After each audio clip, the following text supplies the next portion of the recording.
Bien, bonjour. Dans cette série de vidéos, nous allons nous intéresser à différents types de dosages. On va commencer par les dosages conductimétriques, en commençant par rappeler le principe. On fera une deuxième partie avec un exemple concret, un exercice de concours. Alors, faisant quelques rappels pour l'instant, on va rappeler ce qu'est déjà la conductivité d'une solution, donc qui est en général notée sigma. Alors, la conductivité d'une solution sigma, c'est bien sûr le coefficient de proportionnalité entre le vecteur courant électrique et le champ électrique. On va imposer un champ électrique via une tension et les charges vont se mettre en mouvement, ce qui va créer un courant électrique. Et cette conductivité d'une solution, c'est le sigma, mais c'est la même définition que la conductivité qu'on a vue par exemple dans le transport électrique au sein des métaux. Alors dans une solution, on montre que la conductivité de la solution, qui s'exprime en Siemens par mètre, d'accord, ou en -1 mètre -1, elle dépend des ions présents. Bien sûr, seules les particules chargées vont pouvoir transporter du courant dans la solution. Donc nous avons des ions dans la solution, bien sûr pas d'électrons non plus.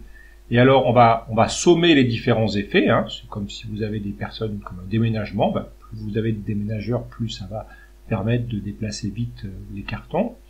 Alors de quoi dépend essentiellement la conductivité? C'est une formule assez naturelle, je dirais. Elle dépend de la concentration, bien évidemment. Plus il y a d'ions présents, plus il y a de porteurs de charges présents, plus vous allez pouvoir transporter des charges. Elle dépend également du nombre de charges. Donc évidemment, si vous avez par exemple Cu2+, prenons un exemple, évident que Cu2+, l'ion Cu2+, transporte avec lui 2 charges plus, alors que l'ion Na+, transporte avec lui une seule charge plus. Donc toute chose égale par ailleurs, eh bien le transfert par Cu2+, est plus efficace que le transfert par Na+, si tout est égal par ailleurs. Donc attention, c'est pas la charge que vous mettez, c'est bien le nombre de charges. Donc là, vous mettez 2, par exemple, et en valeur absolue. Et en fait, il y a ce qu'on appelle, alors je peux redonner son nom, la conductivité ionique molaire. Voilà. Alors ça, c'est propre à l'espèce, ce lambda I0, il dépend de l'espèce, et ce lambda I, il caractérise finalement l'aptitude d'une espèce à, entre guillemets, se faufiler dans la solution, se déplacer dans la solution, et donc si une espèce se déplace plus facilement dans la solution, elle pourra également transférer plus de charge. Donc ça dépend essentiellement de la taille, on le reverra, mais ça va dépendre essentiellement de la taille de la structure polyatomique, éventuellement de sa forme, voilà, quelles sont ses interactions avec l'eau également. Voilà, là on vous donnera une valeur, et un ion plus gros en général se déplace un peu moins bien qu'un ion plus petit. Voilà pour fixer les idées. Alors un dernier point important, vous ne faites pas forcément tant de calculs que ça sur sigma, mais si vous êtes amené à faire un calcul, vraiment un calcul quantitatif, lambda I vous sera toujours donné dans cette unité-là, et vous voyez bien qu'ici on raisonne avec des mètres, d'accord, mètre -1, mètre carré. Donc pour la concentration, il faudra faire très attention à prendre la valeur en mol par mètre cube. Donc bien penser à faire la conversion, d'accord, des moles par litre en mol par mètre cube, car là on va coupler physique et chimie. Et en physique, les grandeurs sont plutôt exprimées pour les volumes en mètre cube, alors qu'en chimie, on les exprime en général en litres. Donc là, c'est l'erreur classique, d'accord, d'oubli de conversion, si vous avez une application numérique à faire. Bien. Donc ça, c'est pour la définition de la conductivité. Alors, maintenant, on peut se poser la question, comment on mesure concrètement cette conductivité? Alors ça, ce n'est pas extrêmement compliqué. Pour le foie, c'était une mesure qui n'est pas tout à fait triviale, mais qui nécessite un appareillage assez simple. Vous prenez 2 plaques, donc vous avez 2 plaques ici, 2 plaques métalliques, on a 2 plaques métalliques, disons 2 plaques de cuivre par exemple, qu'on peut considérer comme infiniment conductrices vis-à-vis de la solution, et la solution se trouve au milieu. Les plaques sont distantes d'une longueur L, et elles ont une section S, et on aura donc sigma pour la conductivité de la solution entre les plaques, cette conductivité dépendant bien sûr des ions présents. On sait que pour ce type de cellule, d'accord, on est en géométrie cartésienne, on sait que la résistance électrique, d'accord, est donnée par, j'appellerai grand R pour la suite, est donnée par L sur sigma S. Voilà. Et je ne reviens pas sur ce point-là. Alors maintenant, ce que vous faites, eh bien simplement, pour mesurer sigma, votre objectif, je vous rappelle, c'est d'accéder à des concentrations. Pour accéder aux concentrations, vous allez essayer de déterminer sigma. Et pour déterminer sigma, vous allez mesurer la résistance ou la conductance de la solution, du système. Et donc, bien sûr, pour faire une mesure de résistance, eh bien, il s'agit de mesurer la tension et le courant. Donc, comment faire ceci? Eh bien, vous allez prendre un GBF avec une fréquence typiquement de l'ordre du kHz. Et vous allez à la fois mesurer la tension, donc vous allez mettre un voltmètre pour mesurer la tension aux bornes du dispositif, et un ampèremètre ou un milliampèremètre, selon les cas, pour mesurer le courant. Et donc, en faisant le rapport du tension sur le courant électrique, vous aurez bien sûr une mesure de la résistance. Alors, une petite remarque, pourquoi prend-on une fréquence variable? Pour éviter, attention, si on prenait... il ne faut pas prendre une tension fixée, d'accord, constante, car sinon il y aurait risque d'électrolyse. Si vous mettez une tension constante, au niveau des électrodes, vous risquez d'observer des phénomènes d'électrolyse, d'accord, comme on l'a vu dans le cours de chimie. Donc pour éviter ceci, on prend une fréquence de l'ordre du kHz. Pas trop non plus, parce qu'il faut quand même que les espèces puissent suivre, mais le kHz est une bonne ordre de grandeur.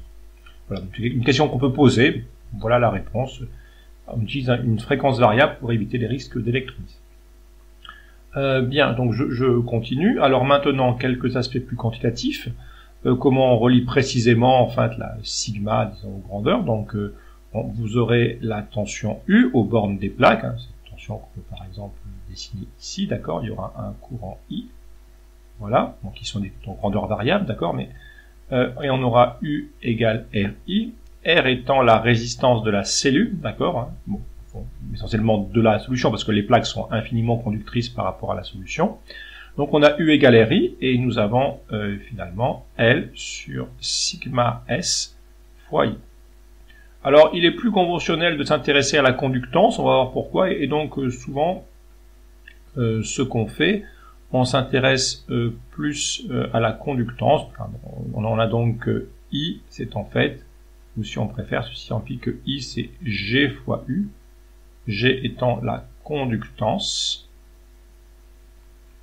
de la cellule.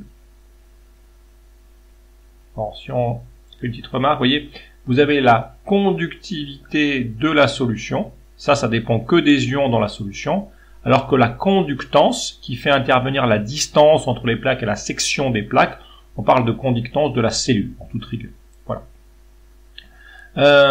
Et donc ensuite, vous avez ce résultat-là, et vous pouvez réécrire si vous voulez que ça fait sigma S sur L fois U. Voilà, et c'est plutôt cette grandeur-là, que l'on mesure, d'accord. C'est ça que vous faites, vous avez donc le courant I, vous mesurez le courant I, vous mesurez la tension U, et en général le dispositif directement vous donne G, hein, la conductance. Sinon la mesure est facile à faire. Alors vous voyez l'intérêt de travailler sur la conductance, c'est que la conductance est directement proportionnelle à sigma, la conductivité, alors que la résistance était inversement proportionnelle. D'où ce calcul sur en fait G plutôt que sigma. Et donc au final, donc la distinction entre la conductance et la conductivité, donc si G c'est la conductance, eh bien en fait la conductance c'est S sur L fois sigma. Donc vous voyez que les grandeurs en général durant une expérience donnée vous ne changez pas les caractéristiques géométriques, donc ça c'est une constante. Et alors plus précisément ce qui est parfois défini, bon c'est pas forcément obligé de le retenir, c'est sigma égale K fois G avec K qui vaut L sur S et qui est donc en mètre moins 1, et c'est ce qu'on appelle la constante de cellule. Enfin, vous voyez, c'est juste pourquoi là, c'est une constante. Vous faites une expérience avec des valeurs fixées. En général, pour un dispositif donné, vous ne pouvez pas changer la taille des plaques et leur espacement. Et ceci est une donnée du dispositif, d'accord, qui vous est imposé et qui est marqué sur la notice en général. Voilà. Donc, mais finalement, ce qu'on peut retenir, c'est que, vous voyez, du fait de la proportionnalité directe entre sigma et G, que vous mesuriez sigma ou G, il faut bien comprendre la différence entre les deux, mais enfin, que l'on fasse apparaître des courbes avec l'un ou avec l'autre, ça ne change pas grand-chose. Voilà. Alors attention qu'en toute rigueur, hein, la conductivité de la solution dépend de la température. Et donc, en toute rigueur, si on veut faire des mesures précises, il faudrait maintenir une température fixée. Attention en particulier si vous avez une réaction qui est exothermique. Dans le cas d'une réaction exothermique, il faut peut-être laisser un petit peu reposer après chaque mesure, mettre peut-être entourer ça dans un volume d'eau plus grand qui maintiendra une température. Voilà, mais attention que cette grandeur dépend quand même significativement de la température. Alors, souvent, ce qu'on fait, c'est qu'on étalonne la solution donc on prend des solutions calibrées de KCl, et pour ces solutions de concentration connue de KCl, on sait quelle doit être la conductivité, donc vous mettez la solution de KCl, vous mettez votre sonde dans la solution de KCl connue, vous savez que pour cette solution de KCl, il y a telle conductivité, et vous ajustez en fait le réglage de votre appareil pour fixer à la valeur souhaitée. Pour une température donnée, en toute rigueur, bien sûr. Pour une température donnée, en toute rigueur. Voilà. Alors, est-ce qu'on a besoin d'étalonner? Alors, l'étalonnage, il est indispensable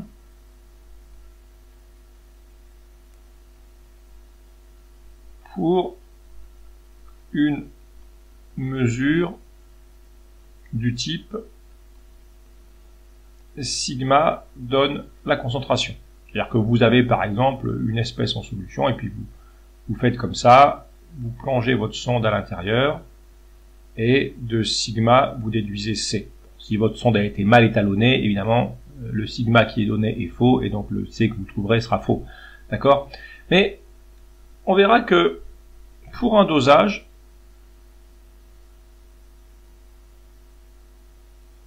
c'est pas forcément indispensable. On peut quand même le faire pour être dans des valeurs, disons, souhaitables, mais c'est pas forcément indispensable. Ça permet de régler l'appareil qui soit pas trop déréglé pour commencer, mais parce que, en fait, pour un dosage, ce qui va compter, ce sont les variations. Et donc, finalement, même si, éventuellement, vous avez un décalage, disons, de 0, bah, ce n'est pas très grave. Voilà. On va l'expliquer dans un instant. Alors, avant de faire un exemple de dosage, je voudrais insister sur un point qui est important, ce sont les valeurs des lambda I. Les valeurs exactes, on s'en fiche un petit peu, mais ce qu'il faut retenir, c'est que vous avez deux ions qui ont des conductivités ioniques molaires qui sont bien plus élevées que celles des autres ions. C'est H3O+, et HO-, les ions oxonium et les ions hydroxyde. Typiquement, bon, 35 pour les ions oxonium, 20 pour les ions hydroxyde dans l'unité présentée ici, et pour les autres, alors ça varie, mais disons, les autres, c'est un petit peu grossier comme j'ai dit ça, mais disons, les autres, c'est disons entre 5 et 10, selon la taille de l'ion, etc., etc. Alors, pour quelle raison? Eh bien, quand vous avez un ion quelconque, disons Cu2+, il n'a pas tellement, et si je représente symboliquement, bon, le reste de la solution avec les molécules d'eau, comme ceci, ou les autres ions, eh bien, ce que va faire Cu2+, c'est qu'il va devoir, voilà, si à ce moment-là, par exemple, vous avez une plaque qui est plus et une plaque qui est moins comme ceci, eh bien, un Cu2+, il n'a pas tellement d'autre choix que de cheminer dans la solution pour se rendre, disons, d'une plaque vers l'autre. D'accord. Alors que, pour H3O+, et les ions hydroxyde, ça ne se passe pas comme ça. En fait, l'idée, c'est que les ions hydroxyde, alors j'ai oublié une petite chose qui sera mieux, d'accord, avec un plus ici et un plus ici. Les ions hydroxyde, bien sûr, c'est un dérivé de l'eau, et donc finalement, voilà ce que vous pouvez faire. Vous pouvez se doubler non-liant ici, je vais faire une autre couleur, ce doubler non-liant ici peut venir capter ion H+, qui est ici, et le doubler se rabat. Voilà. Et donc finalement, eh bien, vous retrouvez le H ici, vous le retrouvez là, et le doublet qui était ici réapparaît ici. Et donc vous voyez bien que, en fait, ce n'est pas les ions oxonium qui se promènent dans la solution, mais c'est en fait H+, qui fait du saute-moutant d'une entité sur l'autre. D'accord. Voilà. Donc pour donner un exemple concret, ce serait dans un déménagement, vous avez deux options. Vous pouvez prendre un paquet et l'amener du 4e étage au camion, ou vous pouvez faire une chaîne de personnes qui se passent le paquet, d'accord, et c'est souvent plus efficace. Donc voilà, enfin, c'est la raison pour laquelle pour H3+ et HO-, il y a une autre option pour transporter la charge, qui fait que leur conductivité ionique molaire est beaucoup plus importante que les autres. Ça a une conséquence importante pour la suite, on va le voir tout de suite. Donc, voilà, ça c'était un petit peu des rappels qui présentaient rapidement, bon, la notion de conductivité, de constante de cellules, d'étalonnage, de cette remarque-là importante sur les conductivités ioniques molaires. Mais j'en viens maintenant à un exemple très simple. On refera après un exercice plus élaboré, mais prenons déjà un exemple très élémentaire. j'imagine un dosage peut-être le plus simple qu'on peut imaginer. J'imagine le dosage d'une solution d'hydroxyde de sodium par une solution d'acide chlorhydrique. Et j'essaie de voir, alors soit G, soit sigma, enfin la conductance ou la conductivité en fonction du volume versé. Sachant qu'au départ, je vais supposer que j'ai ici un volume V0. Voilà. Alors, la méthode est toujours la même. Bon, il y a un certain point de départ, donc j'imagine qu'au départ, pour un volume, disons 0, j'ai un premier point, donc j'imagine qu'ici, voilà, au départ, la conductance ou la conductivité vaut quelque chose. Enfin, la valeur exacte, on s'en fiche un peu.